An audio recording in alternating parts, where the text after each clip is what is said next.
Olá, boa noite. Começa agora o Rede TV News e você é muito bem-vindo. Boa noite.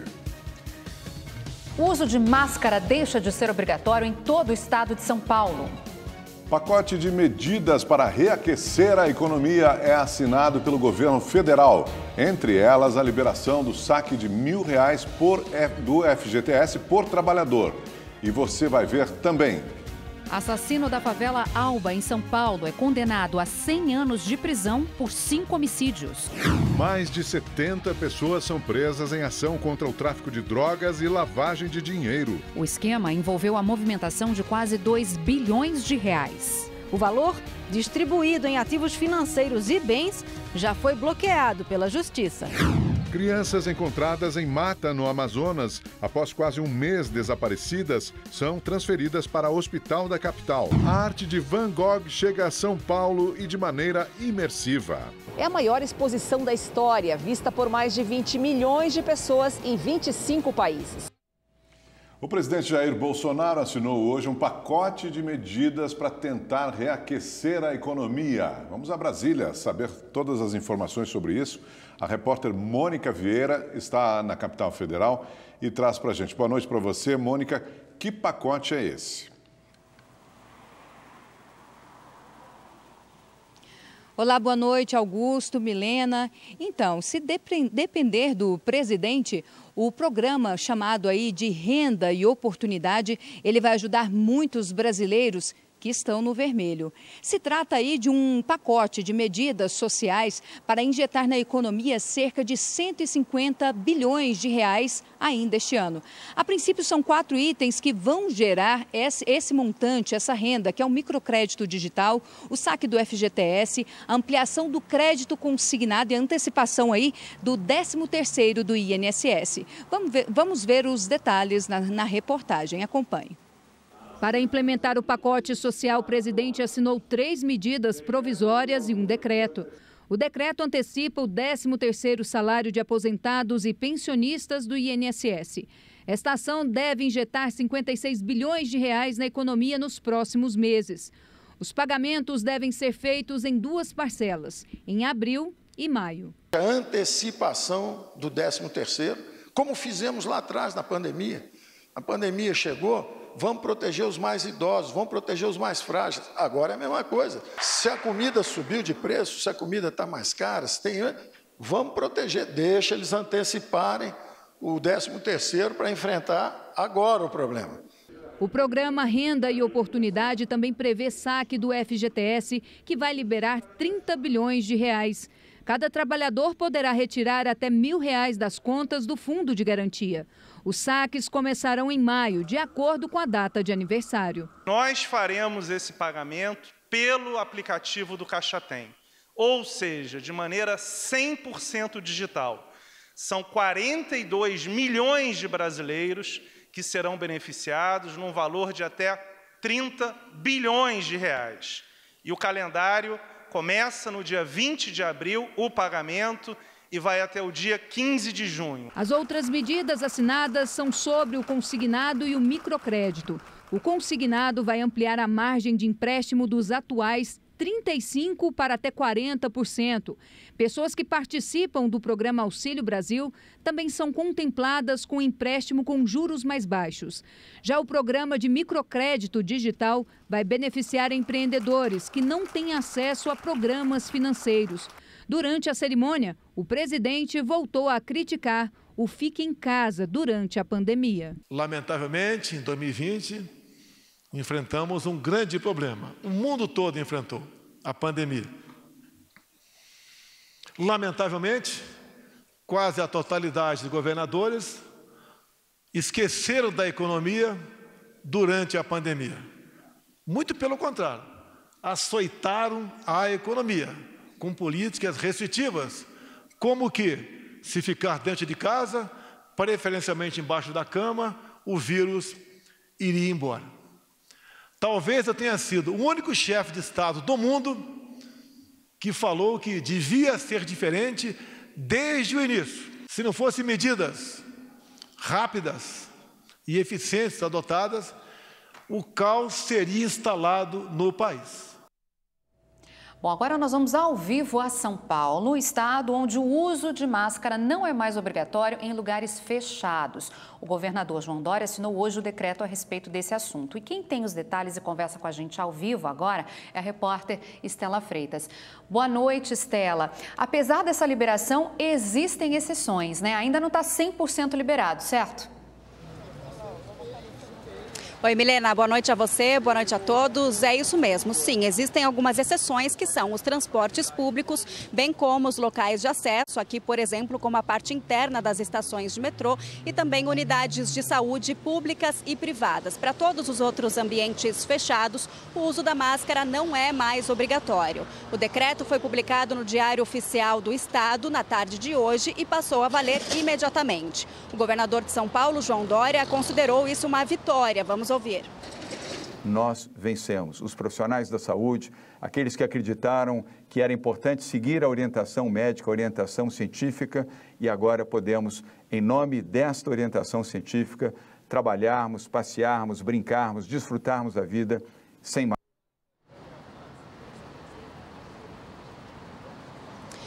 Essa decisão, ainda segundo o governador João Dória, foi baseada nas análises técnicas do Comitê Científico, que já havia retirado a obrigatoriedade do uso de máscaras ao ar livre na semana passada e leva em consideração os índices de vacinação das pessoas com 2 doses, que atingiu 90% da população elegível. Além disso, depois de 14 dias do feriado de carnaval, foi constatada a manutenção da melhora dos indicadores da Covid-19, como a queda das transmissões e também das internações pela doença.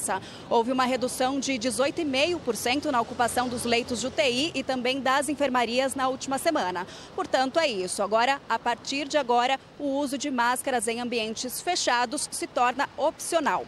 Estela Freitas, ao vivo de São Paulo, para o Rede TV News. Obrigado, Estela. Vamos aos números da Covid-19 no Brasil. De acordo com o Ministério da Saúde, 28.126.000 pessoas se recuperaram da doença, mais de 744.000 pessoas estão em acompanhamento e desde o início da pandemia, mais de 656.000 pessoas morreram por causa da Covid-19 no país. Com a disparada do preço dos combustíveis, a Agência Nacional do Petróleo reforçou a fiscalização nos postos de todo o país. Em Minas Gerais, vários estabelecimentos foram interditados. Além dos preços, os fiscais verificam a qualidade dos produtos e o funcionamento das bombas.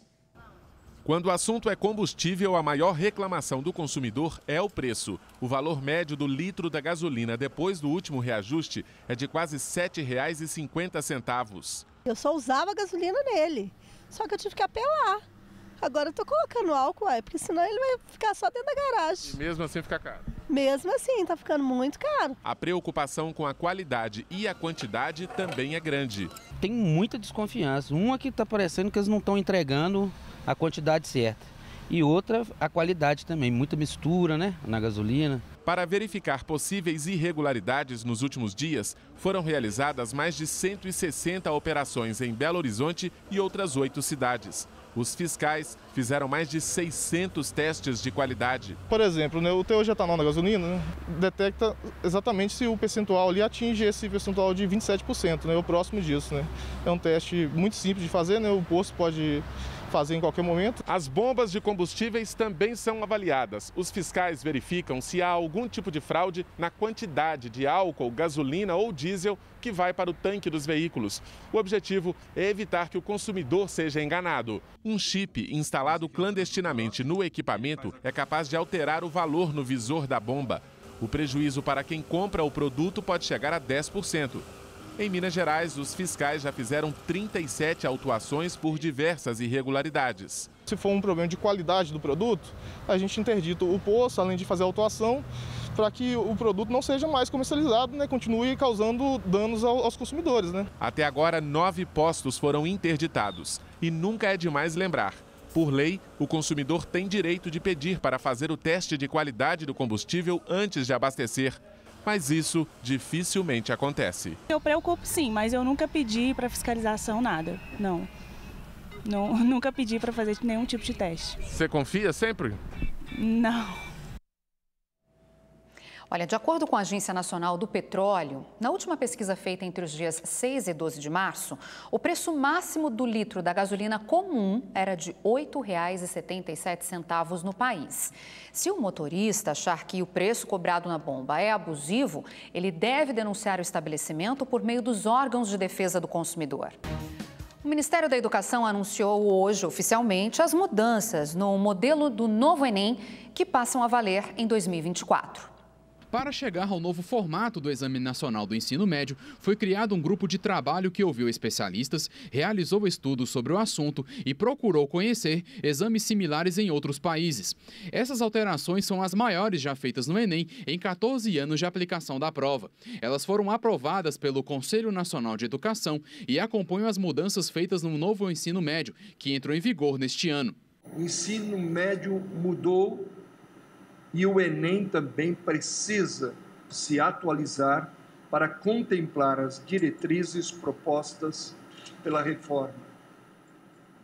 Com a reforma do ensino médio, queremos que todos os estudantes tenham uma formação comum robusta. O Enem concede vagas no ensino superior para estudantes de todo o Brasil e também fora do país. Atualmente, o exame é realizado em 2 domingos seguidos, com a mesma prova aplicada para todos. No primeiro dia, tem a redação, 45 questões de linguagens e outras 45 de ciências humanas. Já no segundo dia, são 90 perguntas de ciência da natureza e de matemática. No novo Enem, que começará a valer a partir de 2024, o primeiro dia de provas vai manter a redação, mas com perguntas de conhecimentos gerais, reunindo as 4 áreas já aplicadas na prova. No segundo dia, as perguntas serão específicas, de acordo com a área escolhida pelo candidato. A principal mudança no Enem é que o candidato vai poder fazer a prova, respondendo perguntas conforme a carreira ele for seguir. Por exemplo, um candidato que queira cursar medicina vai responder perguntas sobre ciências biológicas e saúde. Já outro que queira fazer administração vai responder perguntas sobre ciências sociais aplicadas. A inovação da reforma está, sobretudo, na possibilidade de respeitar as diferentes aptidões dos alunos e conciliar essas características com as necessidades produtivas e sociais de cada local. Tudo isso materializado no currículo e nas estratégias de ensino e aprendizagem. O Amir quer estudar medicina e, para ele, as mudanças no Enem vão ajudar a conquistar esse sonho. A minha opção de curso é medicina, então acredito que vai trazer um grande benefício para mim essa mudança do novo Enem. Então, as matérias vão ser mais voltadas para biologia, química, física, ciências da natureza, de uma forma geral. Um alerta: o Ministério Público Federal em Uberlândia tem recebido relatos de possíveis reações adversas à vacina contra a Covid-19 em adolescentes. O procurador Kleber Eustáquio Leite entrou com uma ação para que os fabricantes dos imunizantes criem no Brasil um grupo de monitoramento das crianças e jovens que receberam o imunizante.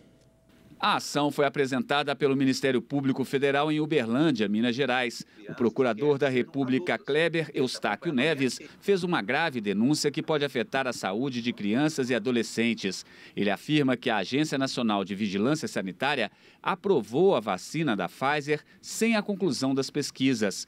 O procurador cita estudos da Faculdade de Ciências Médicas da Unicamp e da Fundação de Amparo à Pesquisa de São Paulo para afirmar que o desenvolvimento da vacina ainda deveria passar por uma 4ª fase de avaliação, mas que nem mesmo a 3ª fase teria sido concluída. Não há estudos científicos, até porque não houve tempo para fazer nenhum estudo nesse sentido.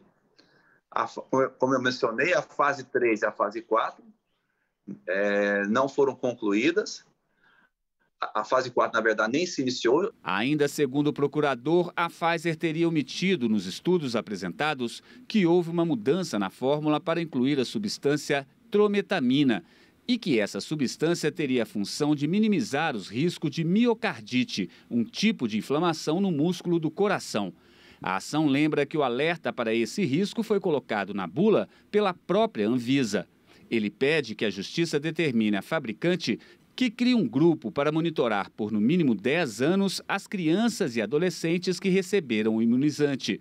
e que seja montado um fundo para financiar possíveis tratamentos, se forem necessários. O procurador afirma ter recebido relatos de adolescentes que apresentaram problemas cardíacos logo após serem vacinados. Segundo ele, a relação com o imunizante tem sido descartada sem maiores avaliações. O procurador afirma que está havendo omissão por parte das autoridades de saúde. E isso é uma retórica a nível nacional. Todos os eventos adversos que estão surgindo, a alegação é assim, virou um basicão. Não, isso não tem nada a ver com a vacina. A vacina é mais benéfica do que maléfica. A minha preocupação não é essa, se a vacina é benéfica ou maléfica. A minha preocupação é que haja um acompanhamento de eventos adversos. Tem que ter um registro, tem que ter uma equipe acompanhando isso. E tem que oferecer tratamento, porque quem é do SUS não tem condição de buscar um tratamento especializado. Em nota, a Anvisa afirmou que vai aguardar a decisão judicial para se manifestar. A Justiça Federal ainda vai definir qual juiz será responsável pelo processo. A Pfizer também não quis comentar o assunto. Essa dermatologista afirma que outro risco de reação adversa é com doenças de pele. Ela defende a criação do grupo de monitoramento. Estas vacinas foram aprovadas em caráter emergencial. O que significa isso? Que elas não cumpriram essa fase de observação destes efeitos. Os pacientes nem mesmo sabem se pode ter algum sintoma e qual sintoma é esse. Ou seja, é extremamente importante montar esse grupo e orientar a população a notificar qualquer efeito colateral. Chegou a hora da previsão do tempo para todo o Brasil com Igor Silveira. Olá, boa noite. Olha, a sexta-feira ainda vai ser com instabilidade em toda essa área que a gente vê mais escura no mapa, e a chuva mais forte ainda se concentra entre o centro-oeste, partes da região norte e também do nordeste. Tudo isso por causa da zona de convergência intertropical, a Zecite, que é um sistema que canaliza vento úmido e quente. Por isso que tem chovido bastante nessas regiões. Agora, em São Paulo nada muda. O sol aparece pela manhã, à tarde esquenta e chove. Em Minas Gerais e no Espírito Santo, clima quente e sem previsão de chuva. E no Rio, os fluminenses vão precisar tomar muita água porque os termômetros devem subir bastante por lá. Olha só, 37 graus amanhã. No Nordeste, ainda chove forte no Maranhão, no Piauí e no Ceará. No litoral, o dia fica nublado e chove em pontos isolados. No Sul, o tempo começa ensolarado e abafado. À tarde, com a chegada de uma frente fria, o céu fica carregado e vem uma chuva acompanhada de trovoadas. Isso vale, olha só, para os 3 estados. Em Porto Alegre, a máxima amanhã pode chegar aos 32 graus. E para saber mais sobre a previsão do tempo na sua cidade, é só entrar no site da Rede TV. Eu fico por aqui, uma ótima noite e até mais. As 2 crianças que estavam desaparecidas há 27 dias e foram encontradas na mata no município de Manicoré, interior do Amazonas, precisaram ser transferidas para um hospital em Manaus. Os irmãos apresentam uma grave desnutrição e desidratação, várias escoriações na pele e infecções pelo corpo. As crianças precisaram ser estabilizadas para que o embarque e a transferência pudessem ser feitos. No aeroporto de Manaus, uma equipe médica intensivista já estava no aguardo dos pacientes. Assim que chegaram, os irmãos passaram por exames mais complexos no hospital e pronto-socorro, onde vão ficar internados por tempo indeterminado. Eles estão graves, mas estão estáveis dentro da patologia que eles têm hoje em dia, né? Que é uma desnutrição, algumas infecções de pele, alguma infecção no ouvido também, alguma infecção também na costa. A frequência respiratória está normal, não tem tosse, estão urinando bem. A preocupação era o rim já voltou a funcionar muito bem. Os irmãos desapareceram no dia 18 de fevereiro, quando saíram para caçar passarinhos na mata e se perderam. Logo em seguida, as buscas começaram com equipes do Corpo de Bombeiros, policiais civis, militares, além de especialistas em ações de mata do Exército Brasileiro. No fim do mesmo mês, as buscas foram oficialmente encerradas e foi aí que o inesperado aconteceu. As crianças foram encontradas na última terça-feira à noite, bastante debilitadas, por um homem que estava cortando madeira na mata. É neste hospital que os meninos vão passar a próxima temporada, depois de ficarem perdidos 27 dias na mata. Esse tempo tão longo sem se alimentar pode gerar problemas intestinais, pode gerar dificuldades de absorção de alimentos, então tudo isso precisa de uma assistência especializada. Esse hospital é especializado, é um hospital pediátrico com médicos assim de excelência. A Justiça de São Paulo condenou a mais de 100 anos de prisão o homem que matou 5 pessoas e enterrou os corpos no quintal de casa. O crime foi descoberto em 2015 e o acusado ficou conhecido como monstro da favela Alba. Jorge Luiz Moraes de Oliveira, de 47 anos, foi julgado no Fórum da Barra Funda, em São Paulo, e considerado culpado por 5 assassinatos. Os jurados entenderam que os homicídios foram cometidos por motivo torpe, com uso de meio cruel e recursos que dificultaram a defesa das vítimas. O monstro da favela Alba, como ficou conhecido, foi condenado a 103 anos de prisão em regime fechado. As ossadas foram encontradas em 2015 no quintal da casa dele. As vítimas tinham entre 20 e 33 anos e, segundo o Ministério Público, eram homossexuais ou usuárias de drogas. Desde então, Jorge está preso em Lutécia, no interior de São Paulo. O pintor já havia sido condenado por outros 2 homicídios e um estupro. 75 pessoas foram presas suspeitas de envolvimento com tráfico de drogas e lavagem de dinheiro. A operação foi comandada pela Polícia Civil de Pernambuco e aconteceu em 16 estados. Entre os alvos da polícia, empresários. No total, foram cumpridos 75 mandados de prisão e 45 de busca e apreensão. Carros e até um helicóptero avaliados em quase 12 milhões de reais foram apreendidos na ação. Para chegar à quadrilha, a Polícia Civil de Pernambuco usou o Laboratório de Combate à Lavagem de Dinheiro. Nele, os investigadores conseguiram identificar o caminho que os criminosos percorreram para lavar 1 bilhão e 800 milhões de reais que tinham como origem o tráfico de drogas. O valor, distribuído em ativos financeiros e bens, já foi bloqueado pela Justiça. Entre os bens, ao menos 51 propriedades residenciais e comerciais, compradas com dinheiro do crime. Somente em uma conta bancária havia mais de 8 milhões de reais. Nós estamos falando daquelas pessoas que são os destinatários finais dos recursos oriundos das drogas. São pessoas que sequer têm antecedentes criminais, que se beneficiam por meio da lavagem do dinheiro.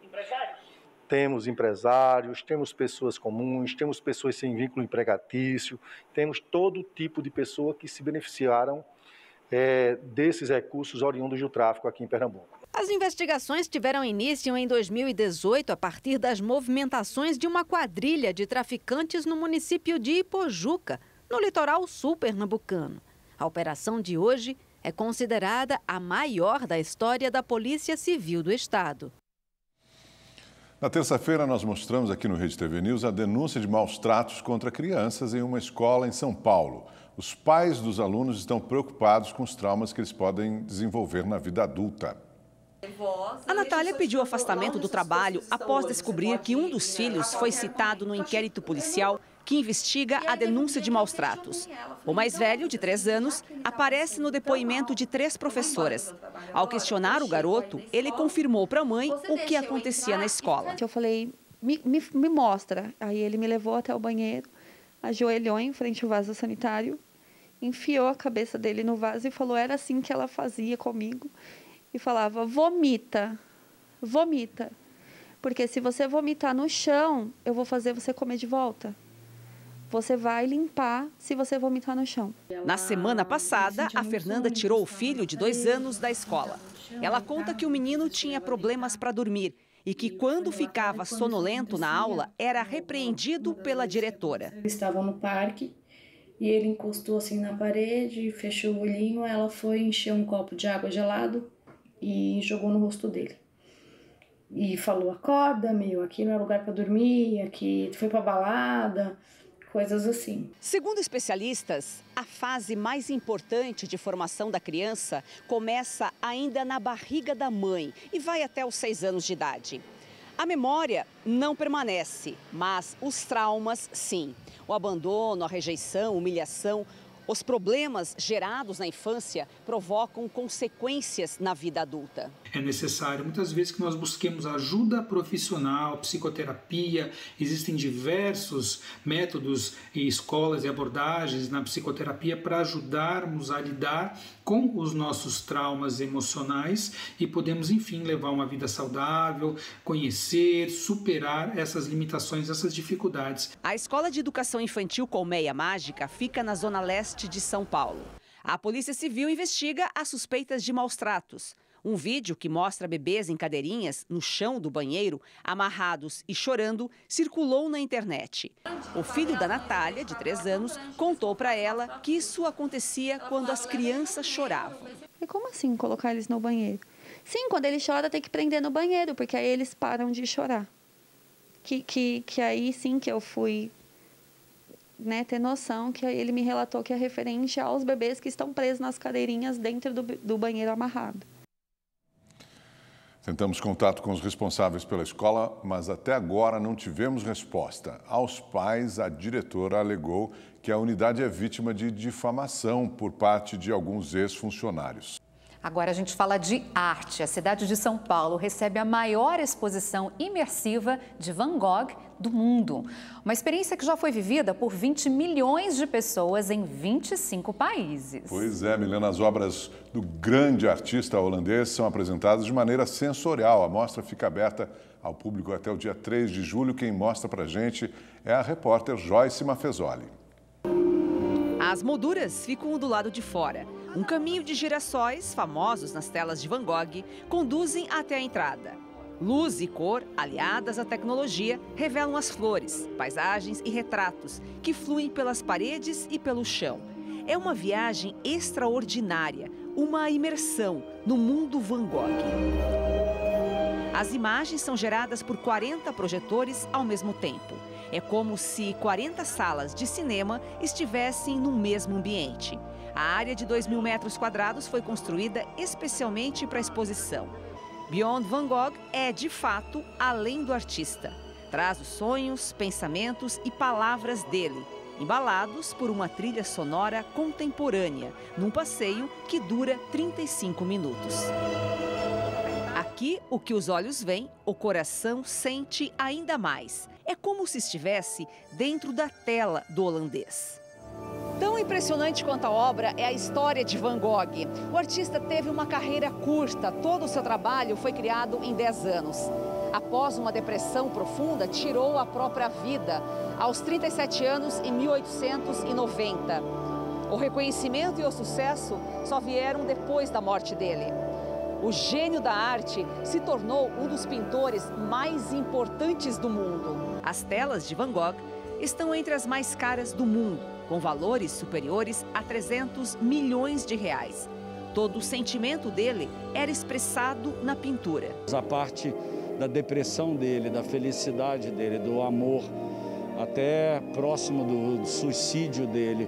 Então você vê isso nas telas preto e brancas, telas monocromáticas, e aí você vem para as telas explosivas de cores, né, como a do vaso de girassol.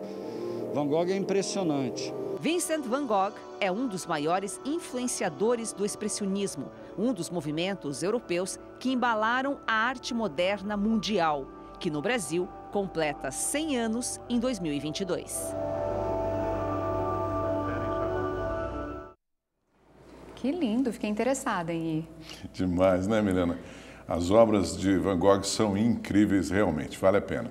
Olha, o Rede TV News de hoje fica por aqui, mas você continue ligadinho na Rede TV, porque hoje, quinta-feira, é dia de programa sensacional com a top Daniela Albuquerque, hein? Boa noite para você. Boa noite para você, até amanhã.